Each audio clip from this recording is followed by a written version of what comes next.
You don't want to build other people's airplanes like the Curtiss P-40 Warhawk that they wanted. It's got laminar flow.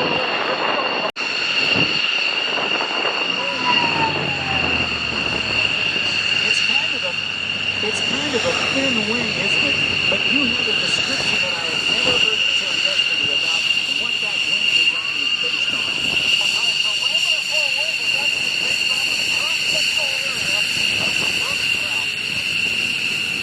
Did you say roof trout? I did.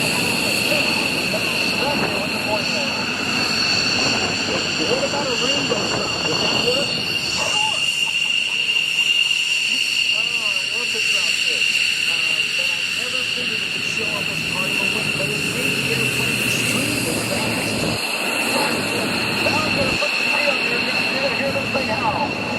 Inboard gun barrels, this engine, on the airframe. It's just those two inboard gun barrels. That's all that howling is. Yeah, a lot of people think it was the oil cooler, but not so, huh? That's right. It's also not the supercharger. It's just the gun barrels. We're listening.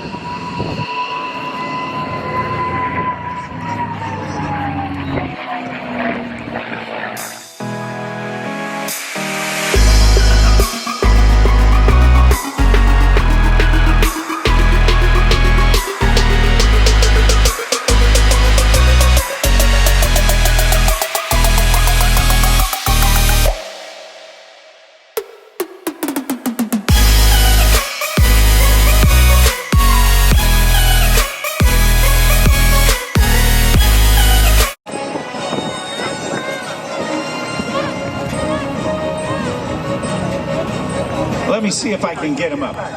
Hey, Scooter, there was something you were telling me about, and I just told the crowd there were 4 Mustangs that were actually designed with tail hooks. You want to tell us about that? I sure do. There was Operation Seahorse, and what it was the Navy's attempt at bringing the P-51 Mustang on board a carrier. They had a B model, a C model, and 2 D models. Excellent. And you know that because how did you get one of those tail hooks? Well, you know, I was just a lucky guy, but we stumbled upon one of the tail hooks for the B models.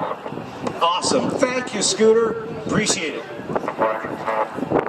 Now, ladies and gentlemen, if you will, look to the left. You will see and hear the sound of freedom from your 159th Fighter Wing of the Louisiana Air National Guard. 2 pilots, one of whom today is celebrating his final flight, Lieutenant Colonel John Drag Hens. And the other is Sam Joplin, call sign Nuke. Here's Lieutenant Colonel Hens taking off.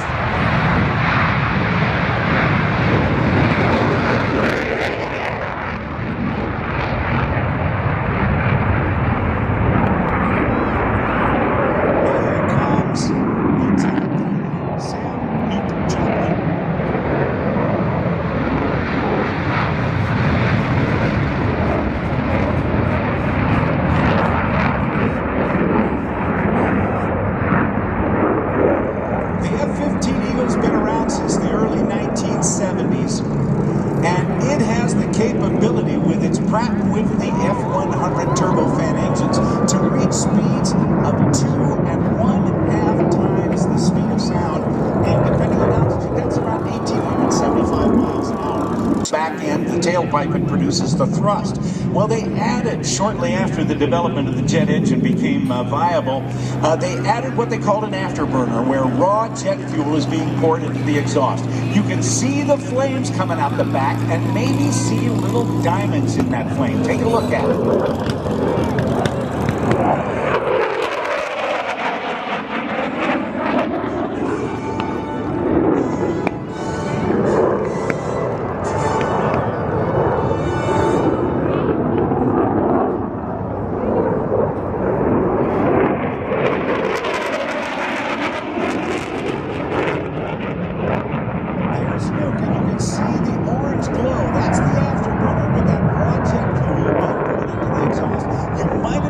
See the little diamonds in that exhaust, meaning that the F-15s today, in the lead airplane is Lieutenant Colonel John M. Hens.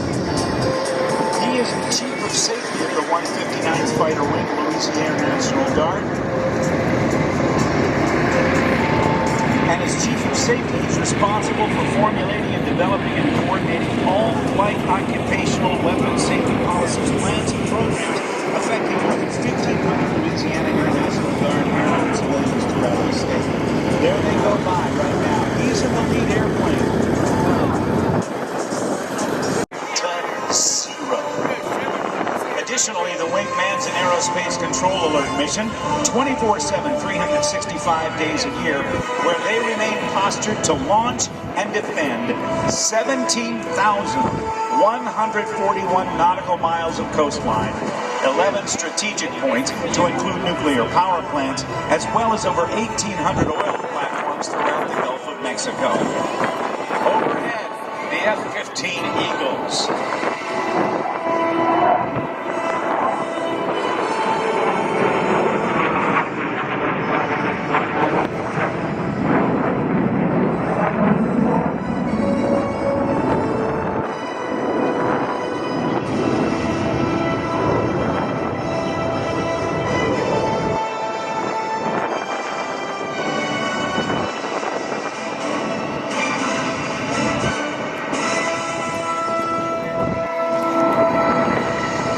Lieutenant Colonel John Henn is celebrating today something very, very special.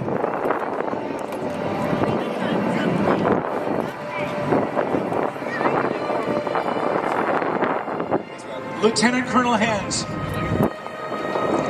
as he approaches from the right, is flying what is known as his Feeny flight.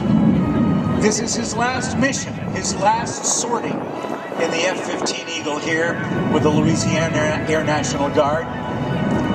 And when he and Nuke took off earlier, they were able to go out over the Gulf of Mexico, clear of any land, and he had his last supersonic flight as well.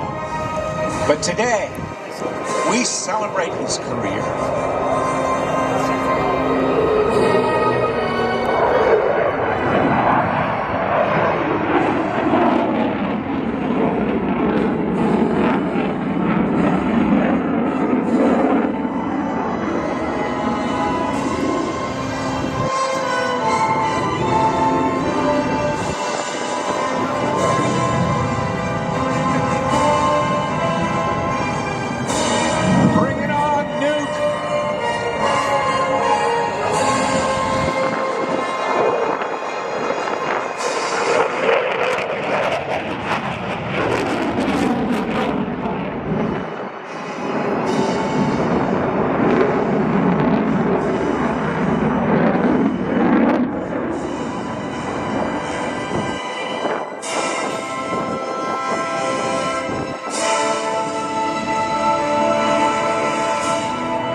Ladies and gentlemen, keep your eye on the Eagle as it comes by on this low approach.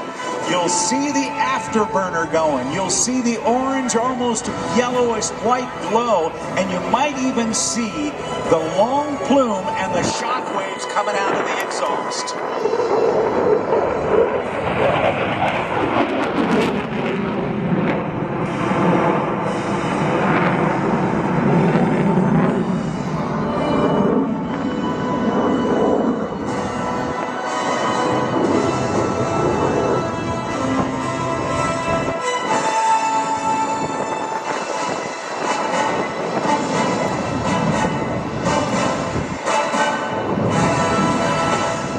Now, as we watch Sam Nuke Joplin come by, you can see maybe the diamonds, the little shapes in the exhaust. That's the, as I mentioned before, this exhaust going supersonic.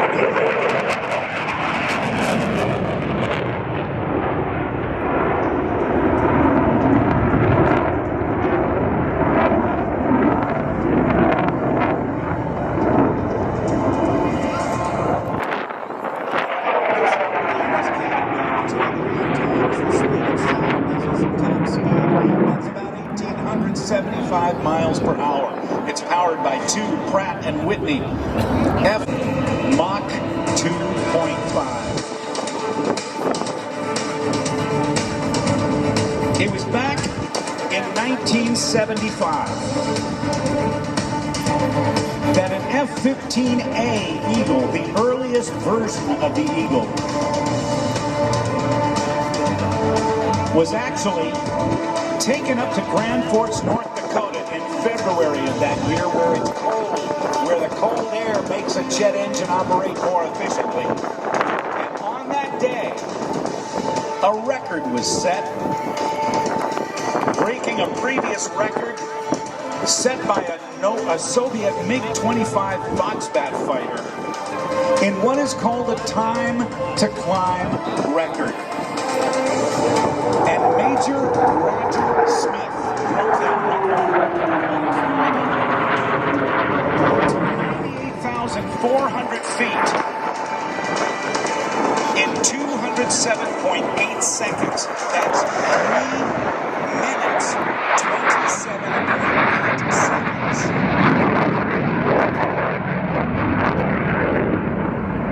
He shattered that record.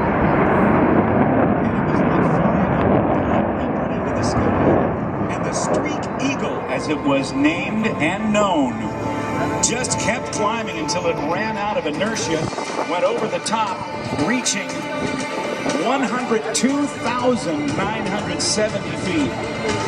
The high rate of climb is one of the reasons the F-15A Eagle was later chosen for the Air Force's anti-satellite platform, which flourished briefly in the late 1980s.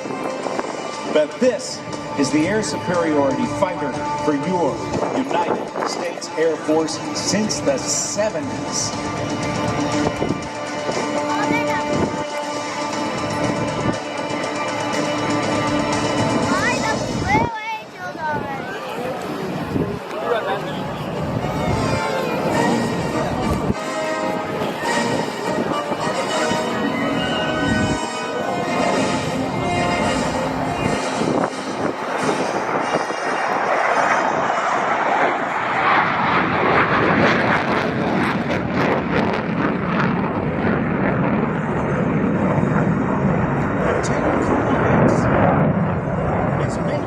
Out of his speedy flight. He's going to do a couple of more patterns.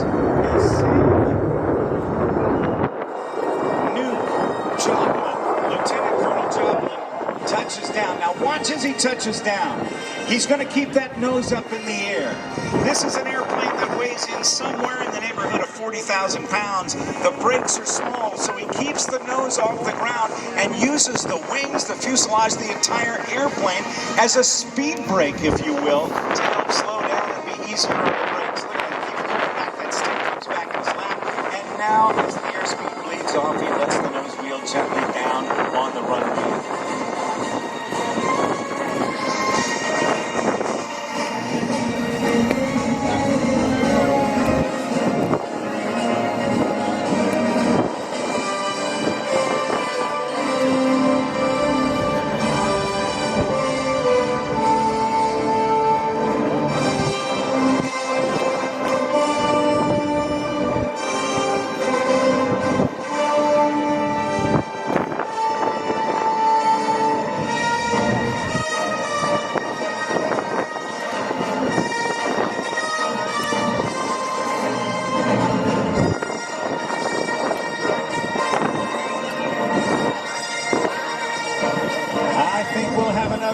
Approach here for Lieutenant Colonel Hens.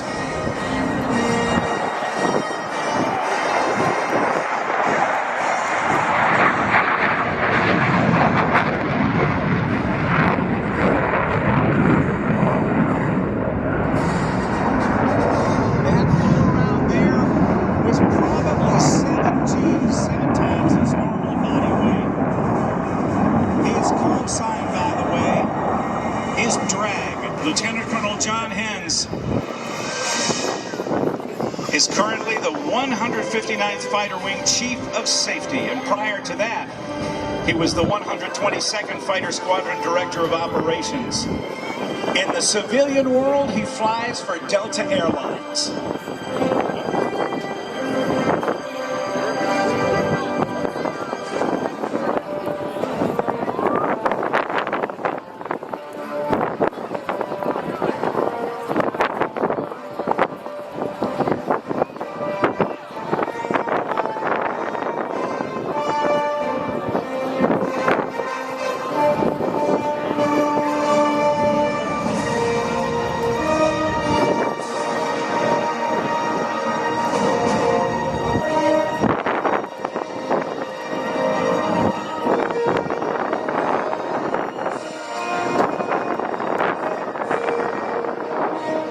the numbers. At about 140 miles per hour. Drags jet, touches down. Again, the aerodynamic braking used to slow the airplane down without burning up the brakes. The muscle memory these guys have is pretty amazing, because you might notice that the afterburner cans of the exhaust are within about 1.5 feet of the ground. They know exactly how far back to pull. We'll hopefully hear a little more from Lieutenant Colonel Hintz in just a moment. But now, ladies and gentlemen,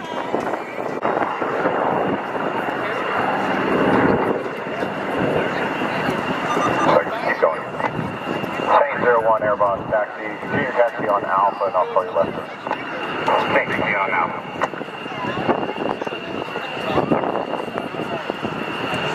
Just having taken off is Mark Hubbard in the F4U Corsair. I should say the FG1D Corsair. We'll explain the difference in a moment. But here comes the F-15C Eagle. And you and I, ladies and gentlemen, are going to have a chance to congratulate and thank Lieutenant Colonel Hintz, call sign Drag, for his flying service here with the Louisiana Air National Guard's 159th Fighter Wing.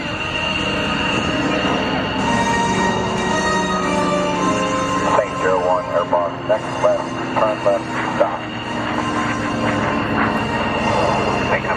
Next left, another stop.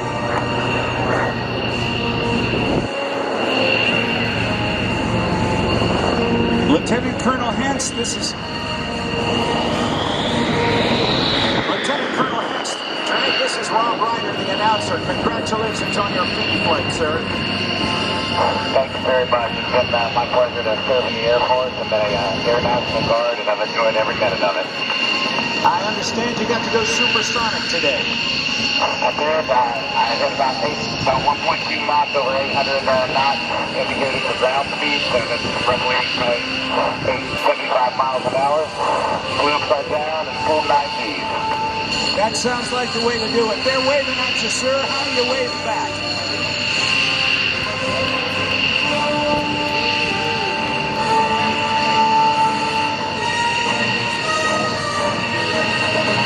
There you go. There you go, sir.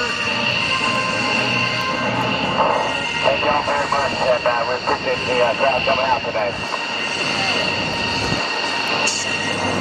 Thank you, Colonel, very much. Congratulations on a great career, and I know that they've got something for you down at the end of the ramp when you meet your family, and I hope you have the appropriate hosing down gun, all right? All right, thanks a lot. I appreciate it. You bet, sir. Thanks a lot. Lieutenant Colonel John